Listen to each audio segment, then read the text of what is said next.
Hello everyone, welcome back to Wadiraft TV movie review. I'm Princess, and today we'll be going through a 2020 production from Ogogon TV titled. The story was drafted by Adekunle Adeyemi Adepita, written by Seyi Pedro Adetola, and directed by Adeoye Omoniyi.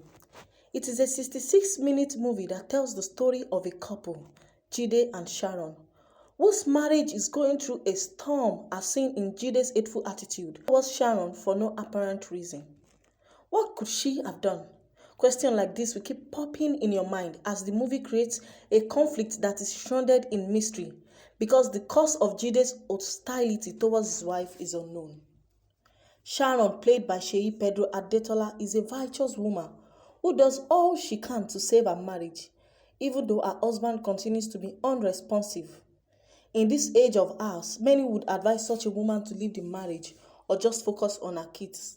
Sharon, though, continues to love her husband deeply. Unfortunately, the same cannot be said of the man. Jide, played by Adeoye Omoniyi, fails when his supposed love for his wife is tested. In fact, for a reason he only knows at first, he wants to opt for a divorce, and this is quite shocking to say the least. He loses all interest in the marriage, and that leaves him open to the devil's attack.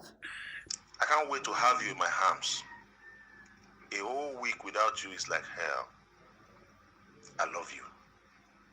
Bye. Okay, I pray you arrive safely. Looking forward to seeing you. Love you. Bye.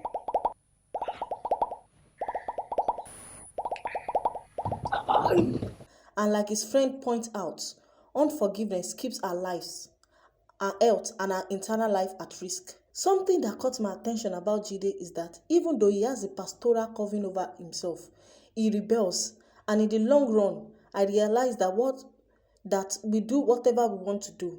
It's not just enough to say that you have a pastor. You have to be humble enough to listen to them and trust God in their lives to give the right counsel and instructions. Before I Do is a family movie that both singles and married women learn from. Jide refuses to open to his wife, despite the fact that something is literally eating him up inside. Do you believe in the power and efficacy of prayers? I believe in prayer. I believe. It mirrors what a lot of husbands and indeed people in relationship do. They don't open to their spouse or loved ones if they've been offended by them. They'd rather confide in someone else. This then leads to a large gap in communication, which causes them to leave themselves or their partner open to misbehavior and emotional affairs that later on become extramarital affairs. Eventually, the bone of contention is revealed, and it's really heart-wrenching. The background humming sound used in that scene does a lot to add to its tension. From there, the progress of the story is ramped up, and previously unknown events are brought to light. The pastor wife, played by Toyin Festus Unveno, hadn't done much in the film other than to comfort Sharon, but she spoke when her husband quoted Romans 8:24 to assure himself that God was in control, and that led to an utterance that holds a lot of revelation for families. Each time a storm rages in a family, the purpose of the storm is to break the home down. So no home should stand on their wisdom in the midst of a storm. God's grace must be given in its place. That blessed me so much. We might not understand how God is working it out, but we always have reasons to thank God. Before I Do always makes us see that prayer reveals the true situation of things. The things we don't know are probably more than what we know, so we cannot afford to rest on our understanding. The turn of events in this film could only have been revealed by God's power. Mike, you can't understand. What exactly is it that I can't understand? Just tell me, what is it that I can understand? What's your wife's offense that you treat her so bad? I just can't explain it. Is that something you're not telling me? Have you ever caught her in an act of adultery? Is she a witch? Does she flirt around? What exactly? Stop it! The secrets of darkness are eventually exposed. We see that no weapon fashioned against us prospers. In this scene, when we see the evil that our boss meant for her, thank God Sharon was sensitive. That scene makes me wonder what a Christian should do when against all logic, God tells you not to do something. And the situation is becoming embarrassing when she actually sits. We wonder what the consequences would be. I kind of like that the film leaves us to guess whether the sham works or not.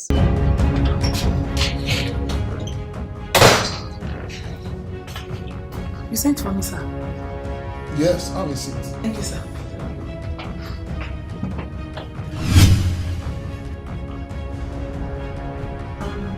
I'm okay with this, sir. When has it become a sin for you to sit in my office?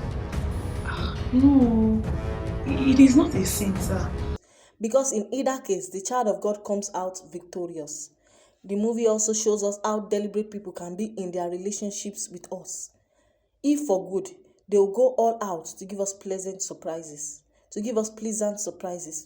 If for evil, they will hide under the cover of darkness to destroy our lives. So there's a serious need for us to be sensitive in our relationship. What I don't like about the movie editing or production is that there seems to be a pattern of creating gaps in the movie. And it works to an extent for me. Though the first few scenes, for example, don't appear sequential, later we notice that the movie jumps around its timeline a bit, shifting from the past to the present with no obviousness. Though the sequence was still understandable, after all, this gives credence to the arrangement of the plots. Even at the conclusion of the movie, there is a loose end.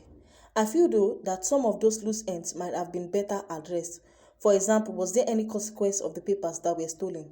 Also, I think that the theme song was inserted one time too many between scenes, especially because it contained the title of the film and probably a bit of its message as well. At the long run, Jide eventually decided to love his wife no matter what. The marriage was probably just a thing of emotions for him at first, but he later sees that love is a choice and it requires commitment. And this is something I think everyone needs to know and remember in their relationship. Sharon has been deeply hurt by her husband's words and action at the end. She also has a choice to make because God can heal her wounds, but only if she lets him do that. Alright guys, we've finally come to the end of today's movie review.